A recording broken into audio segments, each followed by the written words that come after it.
Sony. Another year, another PlayStation exclusive getting transported to the PC. Why the fuck did I buy a PlayStation 5 if all I had to do was wait a year and now it's going to be on PC? But I digress. Spider-Man 2 is definitely one of the Spider-Man games of all time. I'm basically trying to say that it's not the worst Spider-Man game we've ever had, but it also leaves a lot to be desired. Unfortunately, towards the end of 2023, Insomniac did get a huge data leak, which showed all types of post-game content for Spider-Man 2 that unfortunately we're no longer going to get. As earlier this year, once Sony announced that Spider-Man 2 was going to PC, Insomniac also confirmed that Spider-Man 2 will be getting no more post-launch content. Spider-Man 1 kept getting post-launch content up until No Way Home, with the release of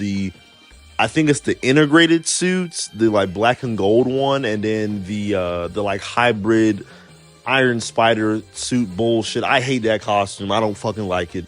Spider-Man 1, Insomniac was definitely keeping up with the time, because Spider-Man from 2018 to 2021 was definitely on fire. There was plenty of Spider-Man shit coming out. There was Far From Home, there was No Way Home, there were the Spider-Verse movies, and Insomniac definitely did justice by the community by at least giving us costumes. They didn't really have to do that, you know what I mean? We have gotten some post-launch content from Spider-Man 2, mainly all being costumes, just like the first game.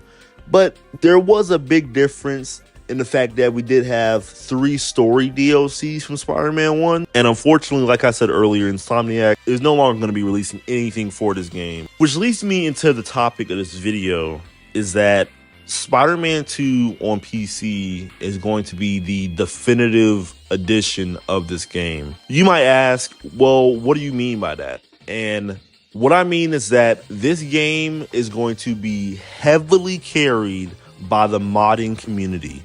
Now, when Spider-Man 1 first came out on PC, it took maybe 2 to 3 months for modders to really understand how this game worked. I remember being on Nexus Mods and reading all sorts of community boards and people basically saying that Insomniac designed this game to be mod proof and that it was taking them forever to adapt some of our favorite costumes into the game. But since then, the modding community has exploded. Some of the top hitters being someone like Tango Ted, who's still very much involved in making costumes, and I think some of his most recent suits has been the new Ultimate Spider-Man costume from the new line of comics. But you have so many heavy hitters in that community, people making different animations for web swinging, combat animations, new voice lines, changing the face models to look like Tobey Maguire. Like, this is insane work. But with Spider-Man 2 basically kind of having the same assets from both Spider-Man 1 and Miles Morales, which is also on PC, I'm going to assume that modding Spider-Man 2 is going to be even easier. Now, what exactly is going to make this game the definitive way to play Spider-Man 2? With the release of Spider-Man 2, there were plenty of new costumes that were added to the game, but unfortunately, Insomniac did leave a lot of prior costumes from both Miles Morales and Spider-Man 1 that were relatively fan favorites to the wayside. Some of them being like the spider armor set for Peter. A lot of his spider armor suits did not get transferred over. With the modding community, even now with Spider-Man 1, they're still adding like the new sensational Spider-Man costume. They're revamping a lot of the movie suits to make it a little bit more movie accurate. And granted, I will give Insomniac this because I do think that they have taken a few, notes from the modding community in terms of something like the Raimi suit. The Raimi suit for Spider-Man 2 does look a lot better than how it looked in the prior game. And all they really did was change the colors. You know what I mean? And I do think that they did take a few notes from the modding community in terms of that aspect. So there's definitely going to be not only returning suits, but a plethora of new costumes that have come out since Spider-Man 2. And not to mention all the Spider-Man suits for Peter that either didn't get transferred over or just haven't been adapted in either one of Insomniac's games to begin with. And like I said earlier, with the modding community using unused assets and basically putting it into the game, as seen with Spider-Man 1 and Miles Morales, I can assure you they're going to do the exact same thing with Spider-Man 2 when it comes out. Hell, we've already seen people who unfortunately have gotten the PC port of Spider-Man 2 earlier, back when Insomniac had the leak. They've shown tons of animations that Insomniac, for whatever reason, left out of the game. I'm going to assume it's because of the time crunch they were under by Sony, but I can assure you that they're probably going to not only use those unused animations, but also the ones they found in the previous 2 Spider-Man games.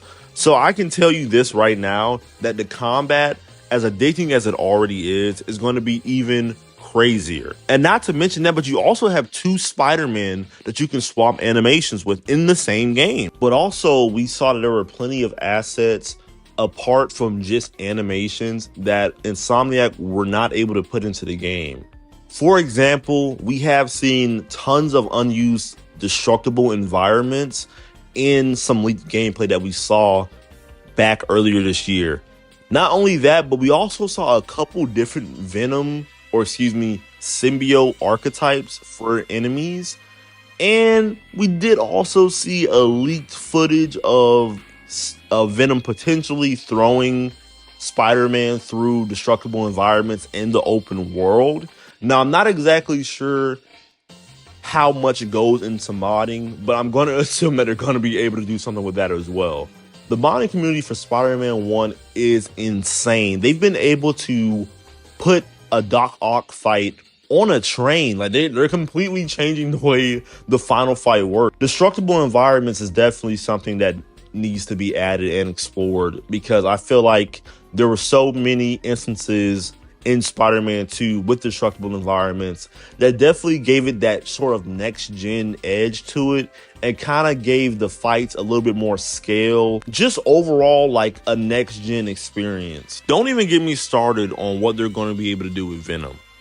Now, Insomniac kind of led us on to believe that they were going to be doing a Venom standalone. I'm not exactly sure if that idea is still up in the air, or if they were even doing it to begin with, to be honest. People were already able to find glitches for us to play as Venom on the PS5 version of the game. So I think it's safe to say that instead of having 2 playable characters, we're gonna have 3. This is just wishful thinking, but I very much hope that they're able to add the Venom wings to when we're able to play as Venom, and just a plethora of other attacks, like some of the attacks he may have used against Peter or Miles in the final fight of the game. Add that to the roster of moves that we can use, and this game is going to be peak. There's tons of different day-night cycle settings that we still aren't able to use for some reason. In particular, there is a night segment when you're wearing the symbiote as Peter, and it's raining and it's storming outside, and for whatever reason, Insomniac didn't let us have that option. And of course, the biggest thing in this game being the Web of Shadows homage towards the end of the game. A lot of the things that we had in Spider-Man 1, we had to get in post-game updates. For example, the ability to replay missions, even though Miles Morales, which came out 3 years prior to Spider-Man 2, had the ability for you to replay missions, was absolutely insane. Also, New Game Plus being like this really major update, despite the fact that New Game Plus, I don't know where this trend started, but New Game Plus should already be in the game. New Game Plus shouldn't be treated as like this, oh man, look at what we're doing for you guys type like thing. It shouldn't be a content drop update. It should never be like that. Costumes being added to Spider-Man 2 that were already in the prior games. Like I said, the costume roster in this game is definitely already huge. Don't get me wrong, especially when you take into effect that the variant colors, that often some of them mirror a different costume altogether. For example, the Superior Spider-Man costume, it's a white and green one that is supposed to resemble when Doc Ock came back as Doc Ock, but still had Spider-Man's body. I'll throw a picture of it right here so you can see what I'm referencing. But you have various costumes like that in this game that, you know, they're supposed to offer, oh, well, technically it's like a 2-in-1 combo type deal.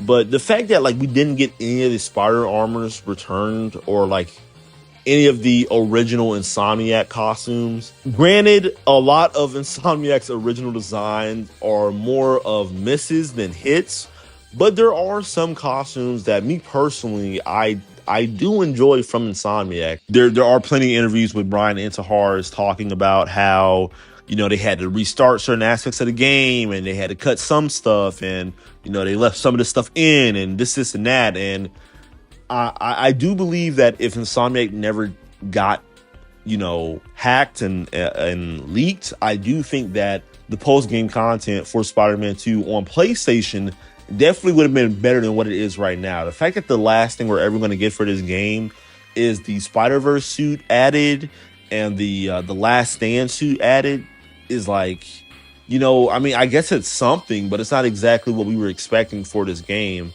especially with a lot of the main side missions from this game having us believe that we were going to have content with Carnage, Spider-Verse, Chameleon.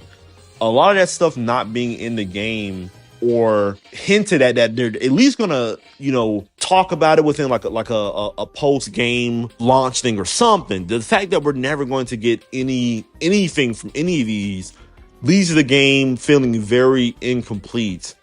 And like I said, the fact that the last update is just a pair of costumes and the fact that Spider-Man 2 on PS5 is essentially complete. Like this is what Insomniac is done with this. Like the door is closed now. With the PC portion of this game coming out, it's definitely going to resolve a lot of those issues, and it's definitely going to be the definitive way to play this game. For one, it's going to be on PC, so depending on how your setup is, you're going to have the most beautiful Spider-Man game on your display. You know what I mean? Like the game already looks good on PS5, and I'm sure it looks even better on PS5 Pro. But the fact that you're going to be able to, you know, set up ray tracing and all types of stuff like that on your PC, this game is going to look absolutely gorgeous. But things like the costumes, the unused animations, changing the swinging, making the swinging faster, doing things to the gliding, making Venom a playable character in the free roam. Like, I know that's going to happen. The modding community is just too... They're so ambitious with what they want to do for these games that make them so much more worthwhile than the vanilla version. Like, I can't even play Spider-Man 1 2018 on my PlayStation. Like, I have to play it on PC. There's so many mods that have made that game so much funner to play. And it's going to be the exact same effect when Spider-Man 2 comes out. The PlayStation players are going to be kind of left in the dust here.